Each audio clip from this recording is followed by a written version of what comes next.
عشان تكبر البيزنس محتاج تغير مفهوم ان انا بقدم عرض، والعرض ده لازم يتوافق عليه، او الصح ان هو يتوافق عليه، او المفروض يتوافق عليه، ولو ما توافقش عليه يبقى دي مشكلة عميل مش مشكلتي. الصح ان العرض يتوافق عليه، بس عشان العرض يتوافق عليه محتاج يبقى عرض ما يترفضش، كيلر اوفر. وعشان العرض يبقى كيلر اوفر انت محتاج تغطيه من 3 اتجاهات.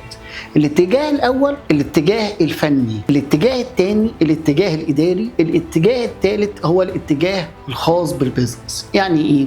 يعني ببساطه جدا زمان كنا بنعمل عرض فني وعرض مالي، ده ما بقاش يكفي، ده ما بقاش مناسب للمرحله اللي احنا بنشتغل فيها دلوقتي علشان تقدم عرض والعرض ده ما يترفضش انت محتاج تغطيه من ال3 اتجاهات. الاتجاه الفني اللي احنا متعودين عليه، والتكنيكال سبيكس ومواصفات والديتيلز بتاعت التكنيكال، وده الجزء الفني. الجزء الثاني ازاي ده هيسهل له اداريا، وايه البنفيتس اللي هتعود عليه في البزنس اداريا، والنتائج بتاعه موافقه على العرض ده هتفرق معاه ازاي اداريا. الاتجاه الثالث اللي محتاج انت كمان تغطيه، انت محتاج تحط نفسك مكانه وتشوف ازاي هو هيكسب مش هيخسر من العرض، وازاي هو ده مربح ليه. يعني ببساطه ما ينفعش تيجي تقول لي انا هعمل لك الاعمال دي بقيمه 1000 او 100,000 او مليون. محتاج تيجي تقول لي ان الاعمال دي هتبقى السبيكس بتاعتها 1 و2 و3 و4،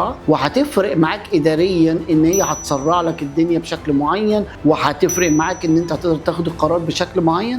وثالث حاجه تديني الباكج ان هي مربحه ليا قبل ما ان انا اصرف على الكيلر اوفر ده او ادفع قيمه الكيلر اوفر ده. هو ده الفرق ما بين الاوفر العادي والكيلر اوفر. العرض اللي بيترفض او اللي احتمال كبير يترفض، والعرض اللي ما بيترفضش.